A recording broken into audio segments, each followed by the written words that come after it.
Thanks, Emily. We're joined here by Omar. It is Seats for Soldiers and Omar. Everybody knows what goes into this to sit courtside for the game, but talk about what's going on throughout the entire day today. Oh, it's been awesome. We flew here with American Airlines. They flew us here on a plane with just us, just the soldiers. They took us to eat. Five-star restaurant, Abatis, I believe it's called. It was just wonderful food, wonderful people all day long. It's been a great time. And now coming here, you can sit courtside for a pretty good game, Mavs versus Jazz. You walk into a standing ovation. Talk about this entire experience and getting to sit courtside for this game. It's amazing. I've never sat so close to where you can actually see the players. No words for it. And it's a great game. Hopefully they get the 12 wins in a row. Can you wipe that smile off your face? Omar, enjoy the game. Enjoy the game. Thanks for joining us. We'll send it back to you. Hi, Jenna. Hi, Ashley. Seats for Soldiers is now 7 years in the making, an all-day experience for 150 servicemen and women. Plane ride, dinner, courtside seats at the Mavs games, and to top it off, autographs. A day players and fans can give something back to all the servicemen and women who do so much for us. For Mavs Insider, I'm Nick Zelinski.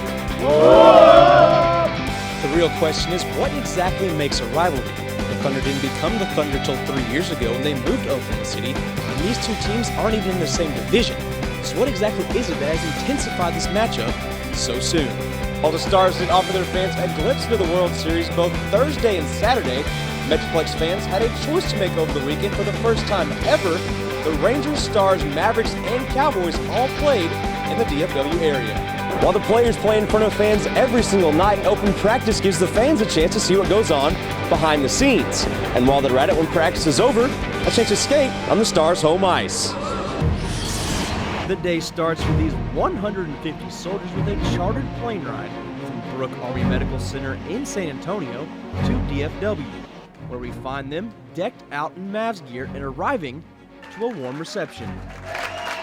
It was awesome just because it was very grateful and thankful to being here and stuff like that. And Mark Cuban and American Airlines, Dallas Mavericks was able to send the morning word over here to come, and it's an awesome experience. The soldiers are then taken by bus to dinner at Abacus in Dallas. From there to the game, courtside seats to the Mavs taking on the Utah Jazz. At first it was a little exhausting, it was a lot of traveling, but it was exciting. You feel a little more energy kick in as soon as you got here? A lot more energy as soon as we got here, went to dinner and did the task that we came to do. But as far as the whole hurry up and wait, you hear that a lot. The energy in the building, a result of the standing ovation the soldiers received upon entering the arena. It's about, it's telling how much everybody appreciates that and what they do for us. They come out here, you guys are already warming up, they come out here to a standing ovation. How cool is it to see that the entire arena standing on their feet, watching these guys walking out? They deserve it. You want to make them feel as good as possible. You never know what these guys and these ladies have been through just to get here. So, the least we can do is give them a standing ovation and make them feel good, like I say, especially when they're in our house. Not only did the soldiers receive that extra boost, but it seemed the players responded as well. Coach Carlisle told us that the soldiers wasn't be in the house tonight, and that's why we came out with a great deal of energy in the first quarter and played inspired, and it definitely showed. During an NBA season, which is 100 games, 8 months, there are a lot of things you look for motivation, but this is a night when I think both teams were highly motivated. Dallas came out on fire, hitting 7 of 10 three-point tries in the first quarter, and at one point taking a 29-4 lead. In the first quarter, 81 for 7. It was outstanding. The game, the experience, just seeing the players up that close and the speed, it was unbelievable. But the Jazz came back to make it a game. A surprise to a lot of Mavs fans, but for Jin Lee, he knew it was coming. We knew first quarter they had a big run, but we knew the Jazz was coming because the Jazz has the tendency to come back all the time. They did that before other teams, but in the end, obviously Mavericks closed it out, so it was a really close game. The Mavs toughed it out against the Jazz, escaping 103-97, earning their 12th straight victory. Definitely wanted to give them a great outing. They do so much for us. That's the reason why we're able to, walk around and do the things that we love every day. So, we want to be able to show our appreciation to them. People that protect us and showed a great deal of courage and just to perform at a high level in front of them and get this win for them, it means a lot. And for Seeds for Soldiers founder Neil Hawks, the game, his best memory for this year's event. Fans weren't really into the game. It started out 23-2, I think, something like that. And then at the end, it got down to, I think it was actually tied at one point. And so the crowd got back into it, the Soldiers got back into it. You kind of like to think that maybe they gave the players just a little bit of a boost and got them over the hump to win the game. And script that kind of stuff. No, and I think we're 6-1 on Seeds for Soldiers night, so hopefully we're providing a little bit of inspiration to the guys on the floor by who we've got ringing the court. Hawks started Seeds for Soldiers in 2004, never dreaming it would become such an anticipated event. After reading a big article in the Dallas Morning News about how the soldiers were coming back from Iraq at that time and how they'd been wounded over there, a lot of burns and things like that, and they were rehabbing in San Antonio at BAMC. And I just tried to think of something maybe I could do that might be different from what a lot of people could do, and I had some seats in the front row. And I ended up that year bringing up 8 guys 3 different times. And so I had a lot of season ticket holders around me come up and say, hey, that was neat. We'd be glad to let you use our tickets. So the next year I just decided that it'd be, kind of neat to try and do as many as we could. And it's grown to 150 some seats. It's not just the game itself that is the highlight of the evening. It's the post-game events that personalize it. After showering and addressing the media, the Mavs come out to meet the Soldiers. It's unbelievable. Just the dedication that they're showing to us when they could be home, especially after the game that they played.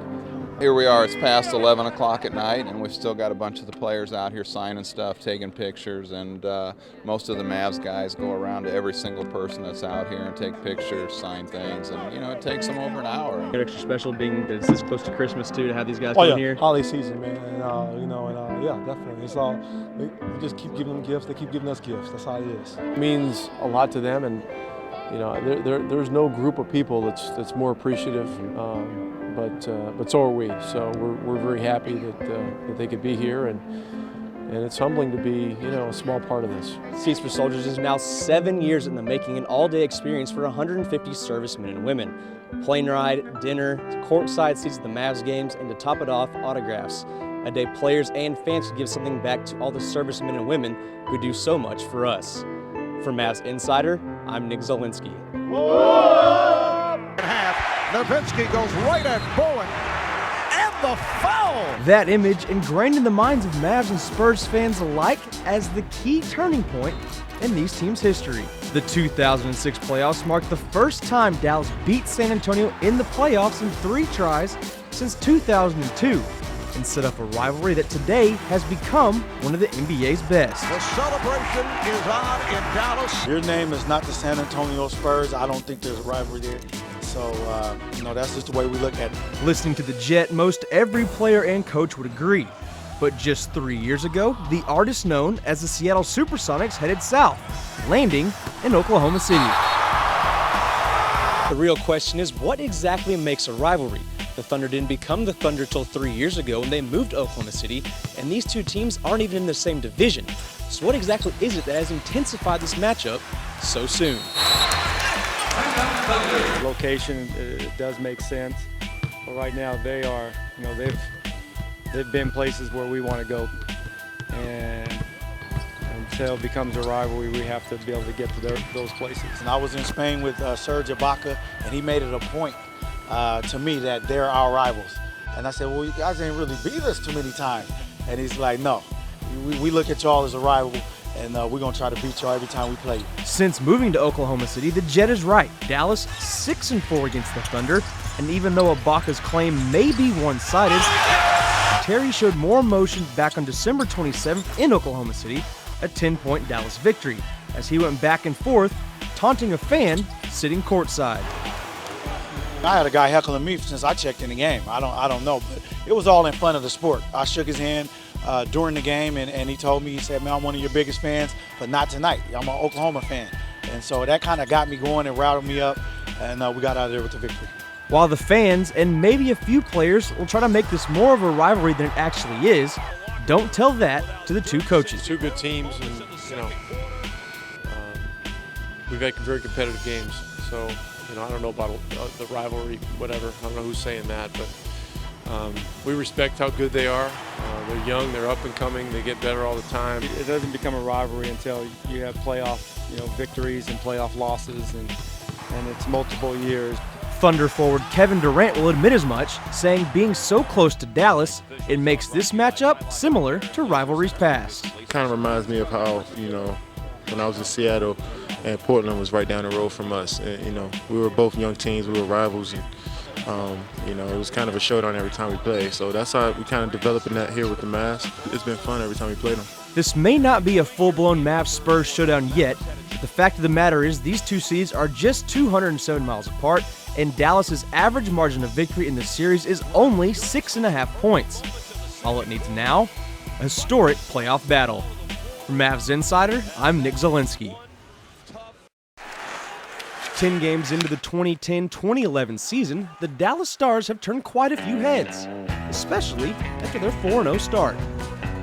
But for the first time ever, the baseball team 30 miles to the west has captured the hearts and minds of all DFW sports fans. It's off the wall. 1-run home. So the Stars brass decided to make it easy on their fans. Over half of the 500 TVs in American Airlines Center, where they showed Rangers World Series games during recent Stars contests. Go Rangers, go Stars. I'm a Rangers fan. I couldn't decide, so I'm going to try to do both. I'm in a fortunate position to be able to watch the game while I watch the game. What's funny is we're Stars fans, we're season ticket holders, we love both teams. Been a fan of the Rangers since '72 when they came here, so I love both teams. I want to keep up with both on this, on the TV with scores, and of course watching the Stars, my favorite hockey team. While the Stars did offer their fans a glimpse into the World Series both Thursday and Saturday, Metroplex fans had a choice to make over the weekend. For the first time ever, the Rangers, Stars, Mavericks, and Cowboys all played in the DFW area.